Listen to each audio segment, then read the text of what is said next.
오늘 새벽에 함께 볼 말씀은 잠언 13장 17절에서 22절까지의 말씀, 우리 같이 한 목소리로 읽겠습니다.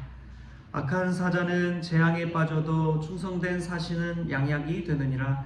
훈계를 저버리는 자에게는 궁핍과 수욕이 이르거니와 경계를 받는 자는 존영을 받느니라. 소원을 성취하며 마음에 달아도 미련한 자는 악에서 떠나기를 싫어하느니라.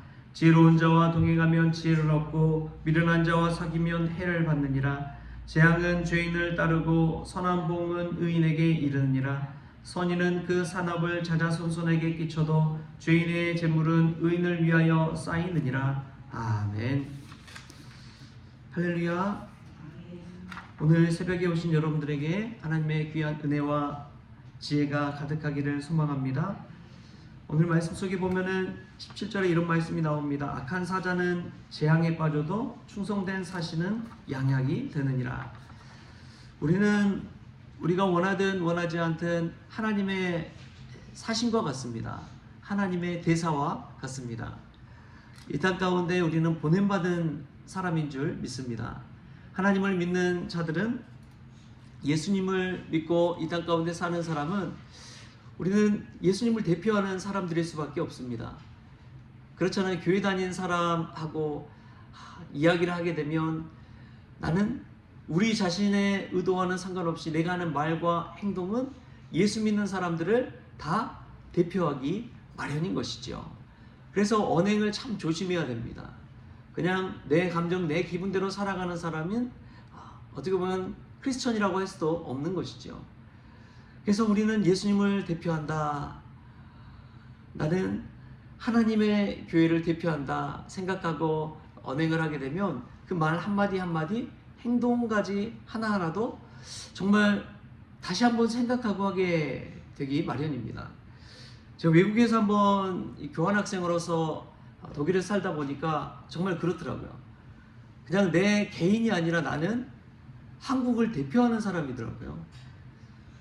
그래서 이제 이 어학 수업을 들어갔는데 거기에 이제 모인 사람들이 다 유럽 사람들이에요. 뭐 스페인에서 오고 프랑스에서 오고 폴란드에서 오고 그런 사람들과 다 백인인데 저 혼자 그냥 이 아시아인이더라고요. 그래서 각 나라의 문화를 소개하는 그런 자리가 있었습니다. 각 문화에 대해서, 나라에 대해서 이야기하는 자리인데, 저는 우리나라를 어떻게 소개하면 좋을까 고민하다가 그때가 이제 2002년이 딱 지나는 2003년대에 갔거든요. 그래서 월드컵이 있었잖아요. 우리 월드컵 할 때 응원가 중에 이제 아리랑이라는 그런 응원가가 있었습니다. 근데 이 아리랑의 의미가 되게 깊잖아요. 이번에 BTS에서도 이제 아리랑을 주제를 가지고 이렇게 공연을 했다고 하는데, 그래서 우리나라의 문화를 대표하기 위해서 아리랑에 관해서 이야기하면서 그 응원가를 그 앞에서 혼자 불렀습니다. 그래서 막 신나서 따라 부르더라고요. 근데 그 자리에서 이제 참 중요한 게 내 개인이 생각하는 것과 우리 민족을 대표하는 것, 그 차이가 엄청 크더라고요. 그래서 문화를 이야기하고 아리랑을 이야기할 때도 참 진중하게 생각하면서 그 뜻을 전달했던 기억이 납니다. 여러분, 오늘 악한 사자도 있고 충성된 사신도 있다고 그렇게 이야기합니다. 그것은, 중요한 것은 무엇이냐? 악한 사자는 자기의 이익과 성공만을 위해 살아가는 사람이 악한 사자라고 볼 수가 있고요. 이 충성된 사신은 자신을 보내신 분의 뜻을 따라서 신실하게 그 일을 감당하는 사람이 이 충성된 사신이라고 할 수가 있습니다. 그래서 그 사람의 일의 결과를 보면 악한 사자는 재앙에 빠뜨려 버리지만, 일을 더 꼬이게 만들고 문제를 더 키워버리지만, 충성된 사신은 양약이 된다. 원어로 보면 이제 치유시킨다 라는 의미가 있습니다. 관계를 회복시키고 치유하는 일을 행한다. 여러분, 저와 여러분은 이 땅에 보내신 예수 그리스도의 사신인 줄 믿습니다. 저희들이 보냄받아서 저희들을 만나는 사람, 예수 믿지 않는 사람들이 우리를 통해서 양약을 얻고 치유되고 회복이 있기를 소망합니다. 그런 사람이 충성된 사신의 역할을 감당하는 것이죠. 오늘 말씀 전체를 관통하는 것이 다 그것입니다. 나를 위해 사느냐, 하나님의 영광을 위해 사느냐, 하나님의 뜻을 위해 사느냐, 거기에 따라서 큰 차이가 나타납니다. 그래서 18절 말씀에도 훈계를 저버리는 자에게는 궁핍과 수욕이 이르거니와 경계를 받는 자는 존영을 받느니라.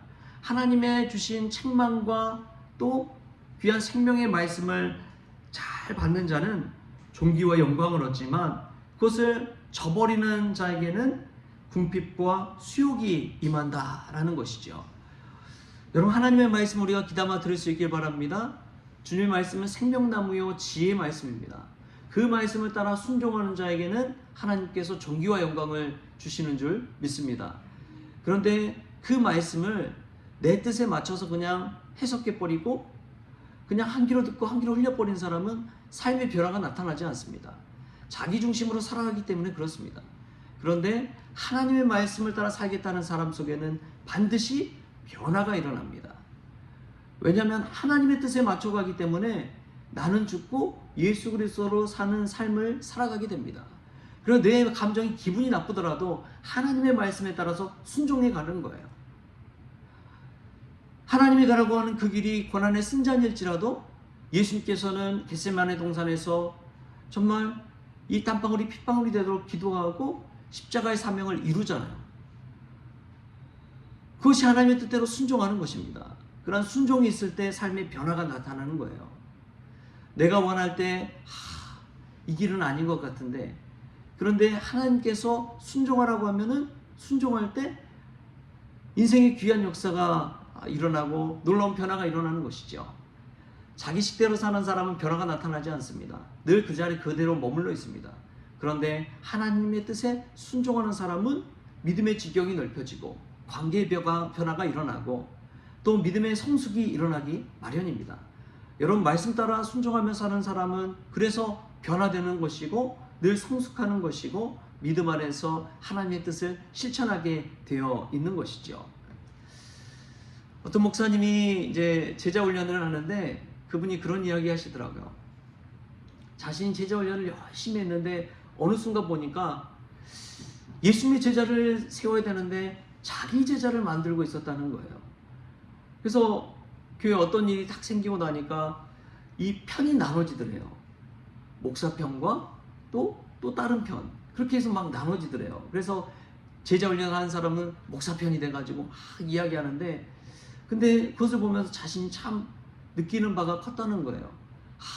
제자 훈련을 할 때 예수님의 제자로 세워야 되는구나. 내 제자가 아니라 자기는 언젠가 교회를 떠나야 되잖아요. 언젠가 이 땅에서 죽잖아요. 그럴 수밖에 없는 존재인데 자기 제자는 세우는 것이 아니라 예수님의 제자를 세워야 되는구나. 그것이 정말 귀한 하나님의 사명이라는 것을 깨달았다는 것입니다. 여러분, 정말 중요합니다. 우리는 언젠가 죽고 맙니다.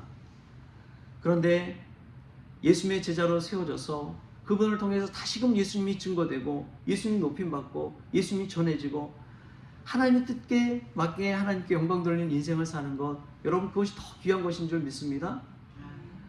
우리가 누구의 제자인지를 잊지 마십시오. 목회자가 아무리 탁월하더라도요, 사람일 뿐입니다.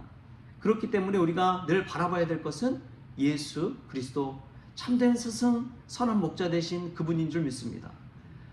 그래서 예수님을 의지할 때에 그 사람의 인생이 달라지는 거예요. 예수님의 뜻에 맞추어 살아가기 때문에 그렇습니다. 여러분, 그래서 어떠한 선택의 기로 있을 때 예수님께 물어보십시오. 예수님이 기뻐하신 뜻이 무엇일까? 저는 어떤 일을 행하기 전에 참 그런 것들을 묻습니다. 두 가지를 생각해 보는데요. 이것이 소유의 가치관에 따른 것인가, 아니면 이것이 존재의 가치관에 따른 것인가를 한번 묻습니다. 소유는 물질적인 것이고 잠시 잠깐 있으면 끝나는 것입니다. 근데 존재 자체로 보면은 이 존재로 말미암아 주시는 은혜가 큰 거예요. 또 하나는 이것이 예수님을 기뻐하시는 것인가, 아니면 나를 기쁘게 하신 것인가, 그걸 물어보는 게 참 중요합니다. 그리고 나서 어떤 길을 선택하면 분명합니다. 여러분, 하나님이 기뻐하시는 것은 나 자신의 영광과는 다른 것입니다. 나 자신의 성공과는 다른 것입니다. 나는 죽더라도, 나는 희생하더라도, 나는 헌신하더라도 주님께서 영광받는 그 길이 주님께서 기뻐하시는 길인 줄 믿습니다.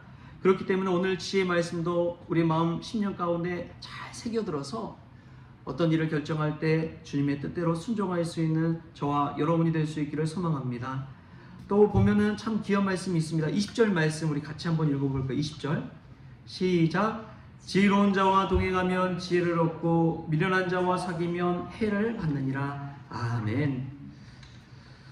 여러분 참 이 말씀은 신앙생활할 때 정말 중요한 말씀입니다.